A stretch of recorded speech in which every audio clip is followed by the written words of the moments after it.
पाय पुसा आणि हातही. उगवला का दिवस? तो केव्हाच उगवलाय. तुम्ही आत्ता उगवताय घरात. कुठे होतात रात्रभर? रात्रभर कुठे होतो? हो, वाड्यातच होतो. आत्ता झुंजू मुंजू झालं तेव्हा बाहेर गेलो, रपेट करून आलो. रपेटी वाढल्या हल्ली. मग स्वराज्याचा शिलेदार कसा तंदुरुस्त पाहिजे. उद्या मोठी संधी मिळाली तर पटकन हो म्हणून घोड्यावर मान टाकता आली पाहिजे. कुठे होतात तुम्ही? वाड्यातच होतो. एकदा सांगितलेलं कळत नाही का? तुम्ही वाड्यात नव्हता. मग तुम्ही होतात ना वाड्यावर. मग बस. अहो काय बोलताय? 100दा सांगितलं वाड्यात होतो, वाड्यात होतो, वाड्यात होतो. दिसला नाही. तुम्हाला माहित नाही का? अहो मला सिद्धी प्राप्त झाली आहे अदृश्य होण्याची. मनात आलं की मी गुप्त होऊ शकतो. अगं बाई, तुम्हाला ही पण कला अवगत आहे? माहीतच नव्हतं मला. मग आता माहित झालं ना. मग आता पाणी काढा. आंघोळ करून मला सदरेवर जायचंय. काढलंय पाणी. ठीक आहे, तेवढं न्याहारीचं बघा आता.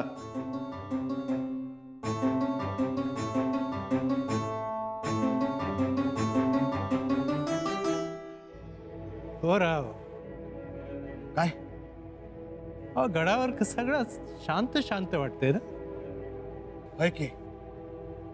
बघा ना, सदरेवर आता कलश नाहीत, मजुमदार नाहीत, पेशवे नाहीत, सुरणीच नाहीत. वय की. बरं, मी जरा येऊ का? फेरफटका मारून येतो. येत आहे. वय. या. हिरोजी काका, चिटणीस अहो घात झाला. काय झालं?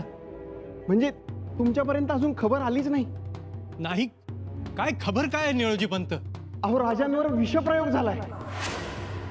झाला? विषप्रयोग झाला? हो, पन्हाळ्यावर माशातून विष देण्यात आलंय. अरे देवा, अरे काय केलंस? असं कशापाय झालं? अरे देवा, असं का केलंस र? ऐका राव, अहो, आता काय ऐकायचं? माझ्या राजावर अशी बिलामत आली. टाकणाराने इश टाकलं. त्यांना वाचव रे देवा, वाचव. अरे देवा, कुणाला बुद्धी झाली? कुणी केलं? वाटोळ होईल त्याचं. कडेलोट होईल त्याचा. देव त्यासनी माफ करणार नाही. निळपंत, काय खबर आणली तुम्ही? राव ऐका. नाही. त्या देवाच्या पायरीवर माझा डोसका आपटतो. माझ्या मस्तकाचा रगात त्याच्यावर लावतो. पण मग त्याशिवाय माझ्या देवाला जाग यायची नाही. अहो राव, पूर्ण खबर ऐकून तरी घ्या. काय खबर? यापुढे आणखी काही खबर आहे का निळोजी पंत? अहो राजांवर विषप्रयोग झाला, पण राजे सुखरूप आहेत. काय? सुखरूप आहेत? होय, राजे सुखरूप आहेत.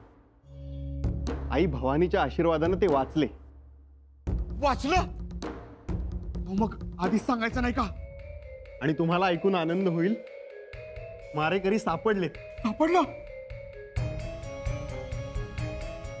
सापडायलाच पाहिजे. त्या दोघांना सोडू नका म्हणावं. काय म्हणाला? त्या दोघांना सोडू नका. परंतु मारेकरी दोघे आहेत हे तुम्हाला कोणी सांगितलं? मारेकरी दोघे होते हे तुम्हाला माहित आहे? दोघांना म्हणालो का म्या? नाही, दोघांना सोडू नका असं म्हणालात. दोघांना? दोषांना? हा, दोषी असणाऱ्यांना सोडू नका असं म्हणालो असेल म्या.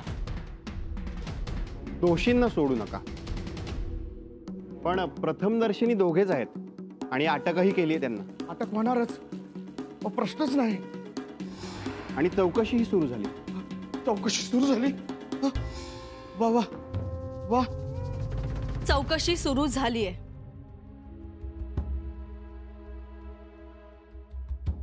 आणि लवकरच ते तोंडही उघडतील. राणी साहेब, राजे कसे आहेत? राजे चांगले आहेत. कानावरून सगळ्या गोष्टी गेल्या, परंतु आम्हाला खात्री आहे लवकरच मारेकऱ्यांची नावं समोर येतील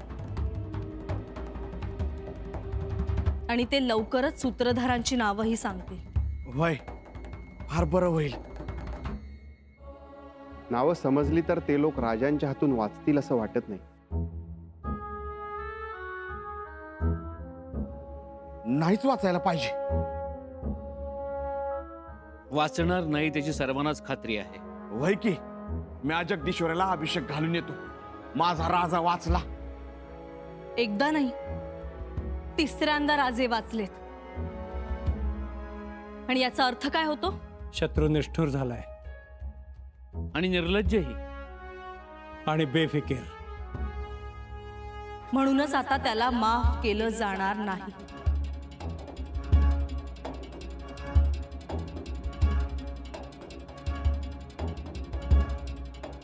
पंत दिसत नाहीत. असत्याल म्हणजे येत असत्याल. मी बोलवू का? तुम्ही बोलवायला जाताय का अभिषेक घालायला जाताय? मी पंतासनी बोलवून आणतो. सर्वांना बोलवा. आम्हाला खाशा सदरेवर अष्टप्रधान मंडळ पाहिजे आणि तेही घटकाभरात. हा भाई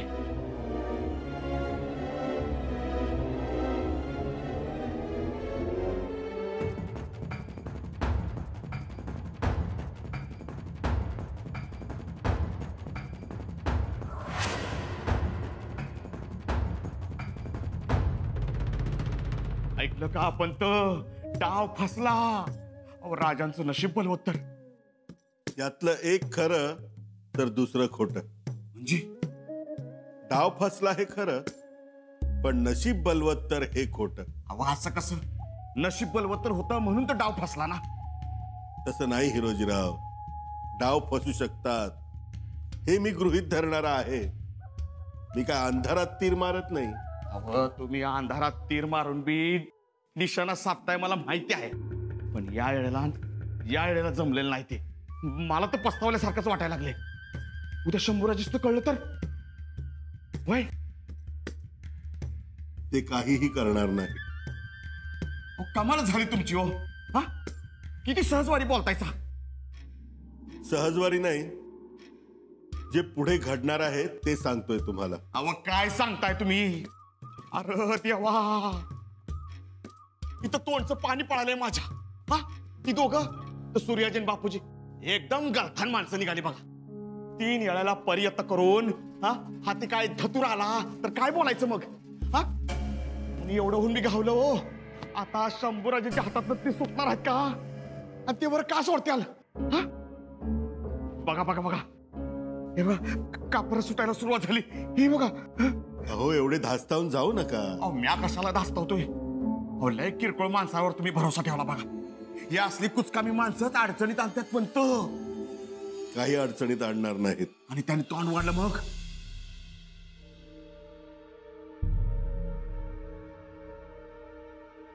उघडलं तर ना.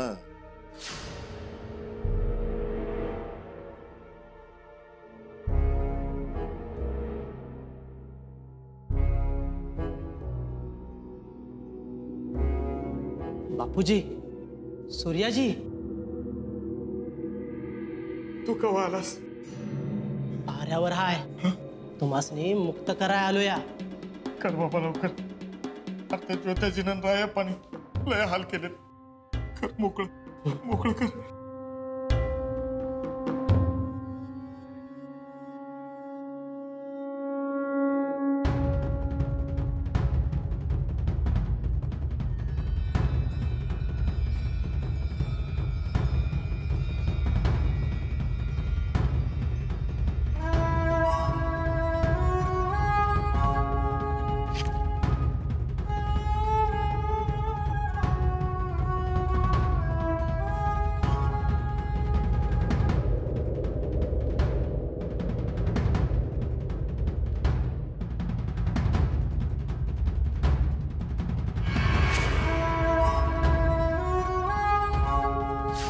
चिंतेचं कारण नाही हिरोजीराव.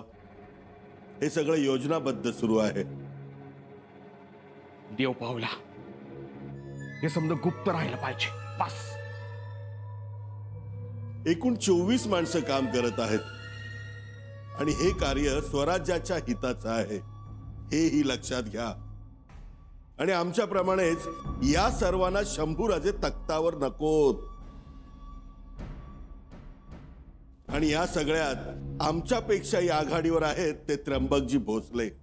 त्र्यंबकजी भोसले? पण ते तर त्यांचेच भाऊबंद ना? हो, तुमच्यासारखे. त्यांच्याच देखरेखीखाली तर सूर्याजी आणि बापूजी काम करत आहे. त्या दोघांनी पकडलं, त्यांचं काम तमाम केलं. होय, पण ज्यांनी काम तमाम केलं तो सापडला तर?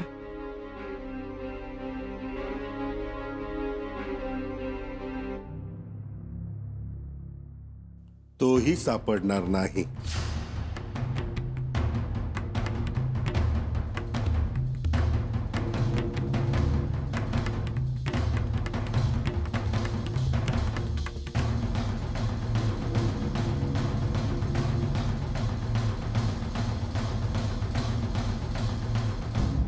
बक्षीस.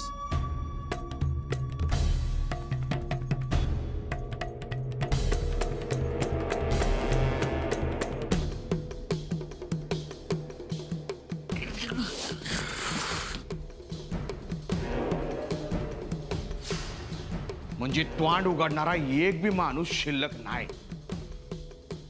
नाही, एकही माणूस शिल्लक नाही. आणि तो पहारेकराला मारलेला तो एकही माणूस शिल्लक नाही. आणि तो पहारेकराला मारलेला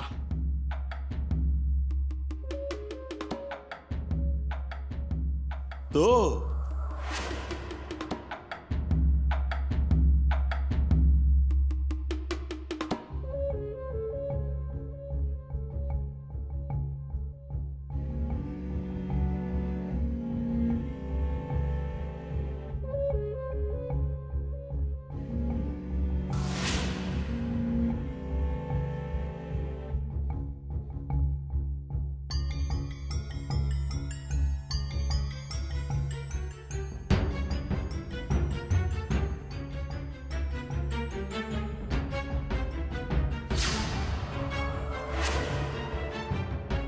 पंत, बापूजी आणि सूर्याजी गेले. ठरल्याप्रमाणे आपल्या विश्वासू पहारेकरानं त्यांचे गळे चिरले. शाबास.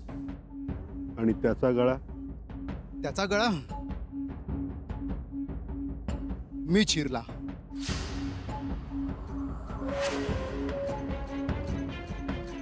वा. परसू जी मालक. त्याने जोखमीचं काम पार पाडले, त्याला बक्षीस द्या आणि इथून दूर दूर पाठवून द्या. लय उपकार होतील. या. पुन्हा काय असेल तर निरोप द्या. आधी ह्या कामाचे तर पैसे घ्या.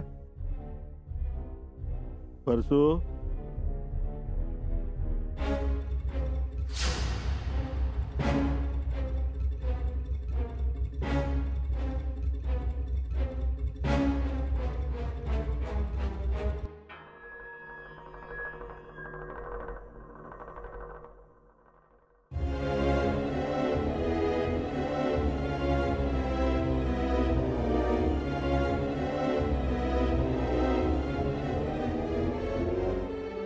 आबाची बैल न बाबाची गाडी, आणतोय सुखानं सोडतोय तुका.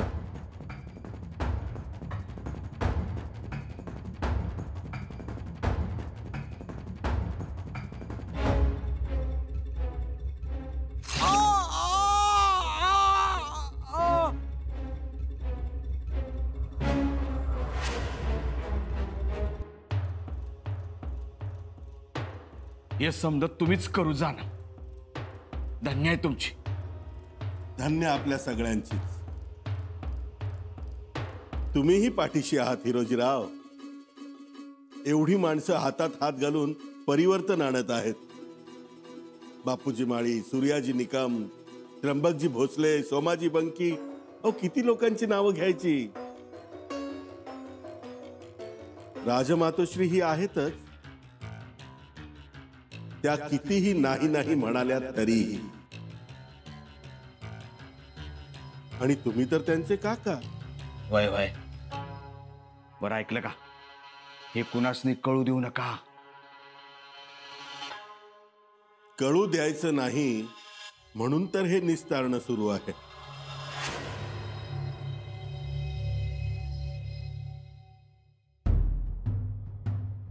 काही हाती लागलं? राज नीट झडती घेतली त्यांच्या सामानाची? वय राज, पण विशेष काही सापडलं नाही. हे मुठभर होऊन गावलं. होन जी राज, आपल्या सौराज्याचं आहे, ते बी तुमच्या नावाचं.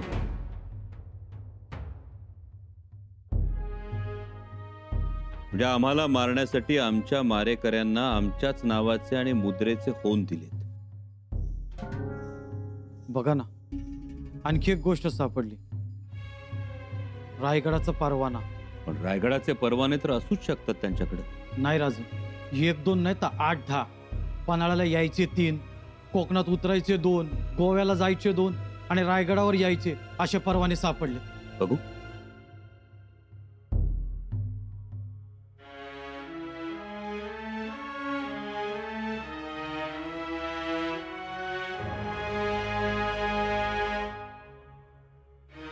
म्हणजे पन्हाळ्यावर काही गडबड झाली तर सुरक्षित ठिकाणी जाण्याची तजवीज करून ठेवली होती. तर तसंच वाटतंय राजू. याचाच अर्थ बापूजी माळी आणि सूर्याजी निकम पूर्ण तयारीनिशी आले होते. राज, लय तयारीने घडून आणलं होतं समजा.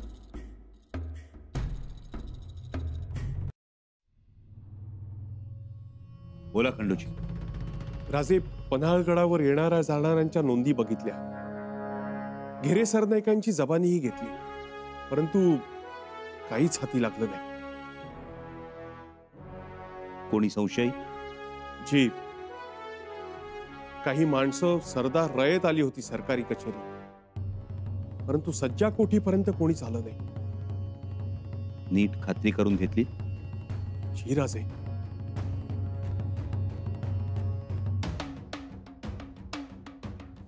खंडोजी, गडावर एवढी मोठी घटना घडते, पण ती कशी घडली, कुणी घडवली, कुठून निरोप आले, कोणी संकेत दिले, आपल्याला काहीच कळू नये. राजे, सगळं काम अगदी शिताफीने केलंय.